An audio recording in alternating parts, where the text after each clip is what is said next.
Hey everybody, Jake here from Bearded Gear, and I have a box to open. So this is actually sent to me by my buddy Thomas Moore.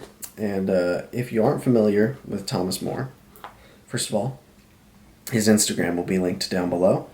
You may recognize it when you see it because he has one of the most impressive collections of Spyderco PM2s and Para 3s and just Spydercos in general.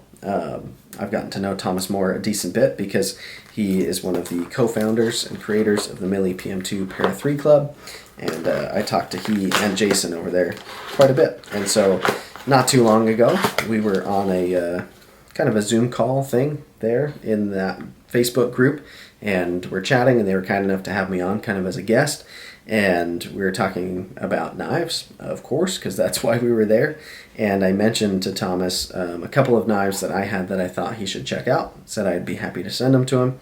He said thank you, and then he said, why don't you check out these knives that I'm going to send you, one of which, another guy who was on the call, was Jeff from Cutlery Shoppe, who is a really, really nice guy. All the interactions I've had with Jeff have been super positive, and I just really like him. And he said that Thomas had a knife, it's in here, it's the ZT that's in this box, that he wanted me to check out before Thomas sent it back to him. So there should be a knife in here from Thomas and a knife that's from Jeff but comes via Thomas. So a couple of things in here. We're going to go ahead and bust on in. Make sure I'm not. Thomas uses the same trick I do. He crumples up all these pages of magazines to package things, which is funny. It might actually be from the knife that I just sent him, and he recycled it because it seems to be from the same magazine. Anyways, that's way more information than you're looking for in this unboxing.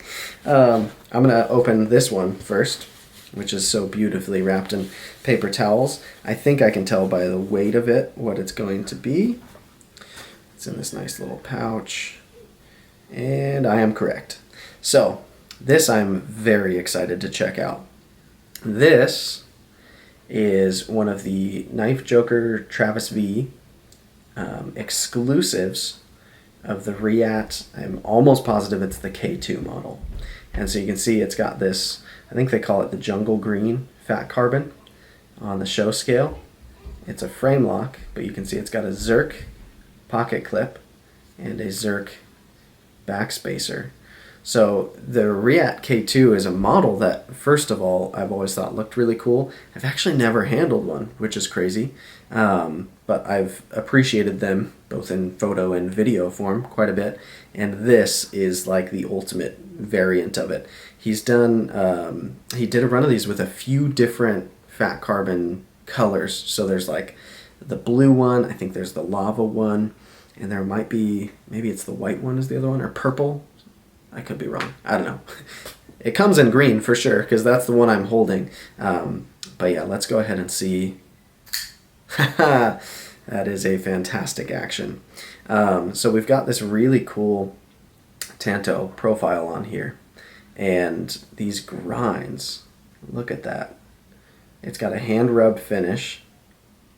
And you can see it's kind of a compound Tanto. So we've got a hollow grind for the primary, like the main bevel of the knife, and then toward the tip we get a flat grind up there. Goodness, that just looks gorgeous to me. And then coupled with the Fatcarbon, which I don't know how, but I've never owned a knife in Fatcarbon yet. And I love the material. I always think it looks so cool. I've handled plenty. I know that I like it. I just haven't gotten one yet, which is crazy. I think it was Alex from Alex's Knife Box that was telling me that Fatcarbon is carbon fiber and the color that comes in it is actually ceramic. Don't quote me on that because I'm not positive. I probably shouldn't even say it if I don't know, but I think that's what I was told. I just think it's a cool material. This is a really thick blade stock as well. That's something I wasn't quite expecting on it, but with this hollow grind, it's a slicey edge. This is really, really nice. What a beast of a blade too. I think it's about a 4-inch blade on here. And goodness, it just looks kind of menacing, but also classy at the same time. It's like a giant gentleman's knife. This is really nice. Reates, let me get past the detent, have a fantastic ability of just dropping shut.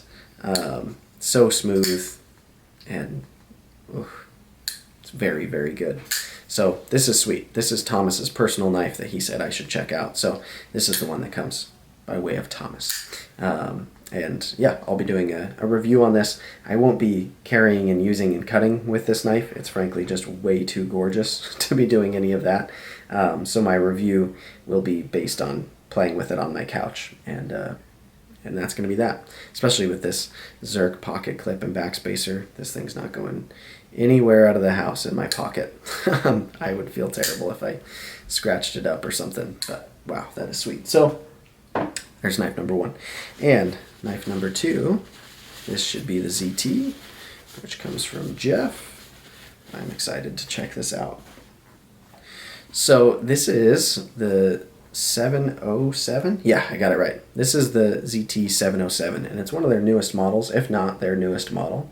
And I've heard mixed things about it. I've heard some people rave about it and say this is one of the best ZTs to come out in a while. I've heard other people just feel a little bit meh about it, so we'll see. I'll be reviewing this knife.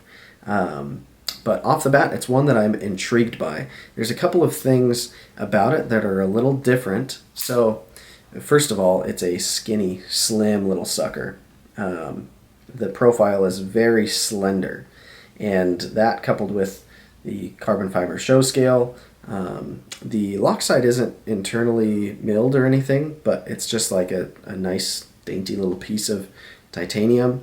On the carbon side, I can see now in here there is also a small nested kind of liner that only goes to like here, and it looks like that serves a couple of purposes. One is to go around the pivot, and the other is, this is something that I'm kind of most intrigued about this knife with. There's actually 2 detents. So on the lock bar, there's a detent, like a traditional frame lock. But then on the show side, nested against the carbon fiber, there's another detent, and it's on kind of like a spring.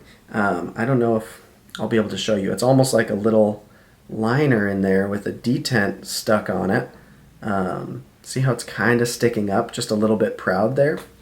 So the way it was explained to me as this knife came out was that even if you're applying pressure to the lock bar, which a lot of people struggle to not do because that's where you want to put your fingers on a flipper to deploy it, oftentimes if you do that, it like locks the knife shut because you're pressing the detent into the detent hole.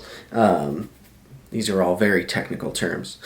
Anyways, this, because it has an additional detent on the mirroring side that has the ability to, like, has some give to it, apparently, oh, that was bad. Apparently, even when you're pressing on the lock bar, it still deploys. It's not like seized up. So I'm pressing on it, good amount of pressure, and it still deploys. So that is cool. I have heard that because of that, there's a lot of resistance. So this knife is not drop shutty, which is what it is. That flick felt good. This thing's cool. It has a different like sound and sensation to it with that double detent system than most frame locks. Interesting. It's also super lightweight. This feels really, really light. And with how slim it is this way, oh, come on, focus, this way, and also how slim it is this way, I imagine this is going to be sweet in pocket. Plus, a nice small black deep carry clip that comes all the way to the butt of the knife. If you know me, you know I like deep carry clips. You know I like when they come all the way to the butt of the knife. Plus, it's kind of an advantage to me that it's a really small clip. I feel like, I don't know, sometimes people are putting like big clips on knives for aesthetic reasons. And this one definitely does look small, but like who said that a pocket clip has to be really big? It's the purpose of it is to make the knife fit in my pocket, and then beyond that, it's kind of like where it goes in your hand, and this one doesn't feel hot spotty to me, and it's aesthetic. Like, so I like the fact that if this knife is tucked into my pocket, all you see is that tiny little black clip, and that could easily be a pen or something if I'm somewhere where I don't want to be advertising to the world that I have a knife in my pocket, a la a Chavez skull clip. Like, this is a nice minimalist kind of low-key clip. That action feels really different. All right, well, it's unboxed. It's out of the box. I'll be doing a first impressions and ultimately a full review of this separately. So that is to come. But this is the Zero Tolerance 707 or 0707, however you say your ZT models. And this is the KnifeJoker Travis V exclusive version of the Reate K2 with the Fatcarbon scales, or Fatcarbon show scale and Zirc components. So both of these are sweet. Thank you to Thomas Moore and to Jeff from Cutlery Shoppe for sending these over for me to check them out. I really appreciate it, and I'm looking forward to digging into them a little deeper. So that'll be that. Thanks for checking it out, guys. I'll see you on the next one.